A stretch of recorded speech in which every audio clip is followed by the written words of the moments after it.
പ്രിയ സജ്ജനങ്ങളെ, സാദരനമസ്കാരം. ഏകാത്മതാ സ്തോത്ര പഠനത്തിൽ നമുക്ക് ഇന്ന് ചിന്തിക്കേണ്ടത് കണ്ണകിയെക്കുറിച്ചാണ്. അരുന്ധതി, അനസൂയ, സാവിത്രി, ജാനകി, സതി, ദ്രൗപദി, ഏഴാമത്തെ സ്ത്രീരത്നം കണ്ണകി. ഭാരതത്തിൻ്റെ വൈഭവം പൂർണ്ണരൂപത്തിൽ പ്രത്യക്ഷമായ കാവേരി പൂമ്പട്ടണം. ചോളരാജാവിൻ്റെ ആ തലസ്ഥാനത്ത് ജീവിച്ചിരുന്ന ധനികരായ വ്യാപാരിമാരായിരുന്നു മനിക്കനും മാച്ചാത്തുവനും.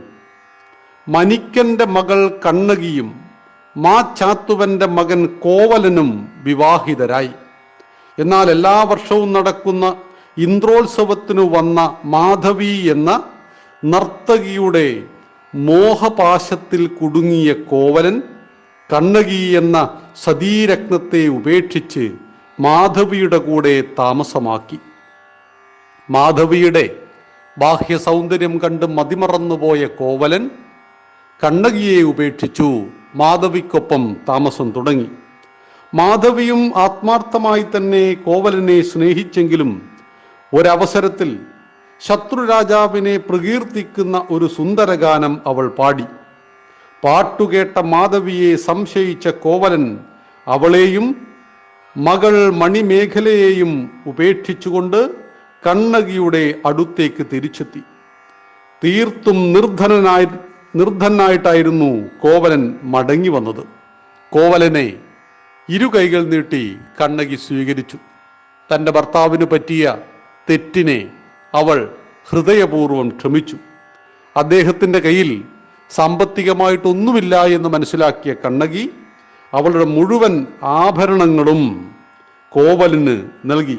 കൂടെ അതീവ മനോഹരമായ 2 ചിലങ്കകളും കോവലൻ്റെ കയ്യിൽ കൊടുത്തു. കോവലൻ എന്തു ചെയ്തു? മധുരയിൽ വെച്ച് ഇത് വിൽക്കുവാൻ ശ്രമിച്ചു.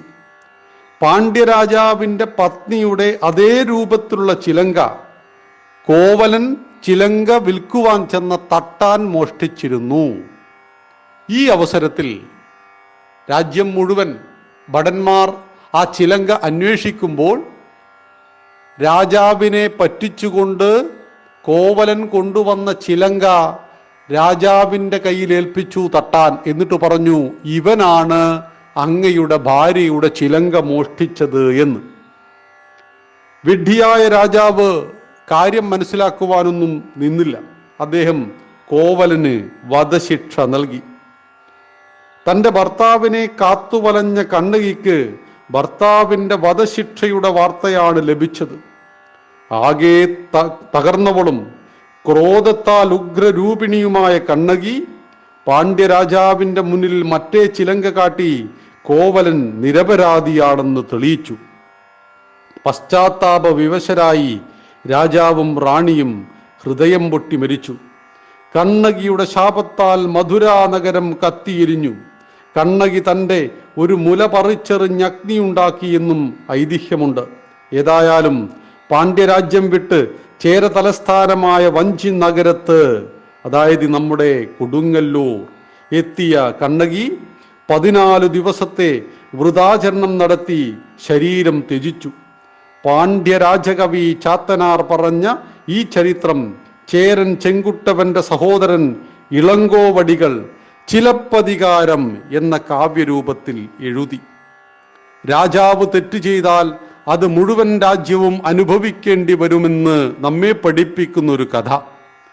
പാതിവൃത്യത്തിൻ്റെയും തേജസ്സിൻ്റെയും സത്യത്തിൻ്റെയും ശക്തിയാൽ കണ്ണകി ദേവിയുടെ ചരിത്രം നമുക്ക് മലയാളികൾക്കായിട്ട് കണ്ണകി ആ മഹാശക്തിയെ കൊടുങ്ങല്ലൂരമ്മയായി നാം ആരാധിച്ചു കൊണ്ടിരിക്കുന്നു.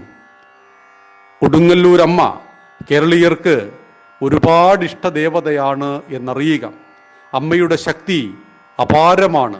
ആ അമ്മയെ കേരളത്തിലുടനീളമുള്ള ദേവീക്ഷേത്രങ്ങൾക്കധിപയായി വാഴുന്ന പരാശക്തിയായിട്ട് കണ്ണകിയെ, കൊടുങ്ങല്ലൂരമ്മയെ നാം കണക്കാക്കുന്നു. നമ്മുടെ പഠനത്തിൽ ഇന്ന് നമുക്ക് ചിന്തിച്ചത് കണ്ണകി.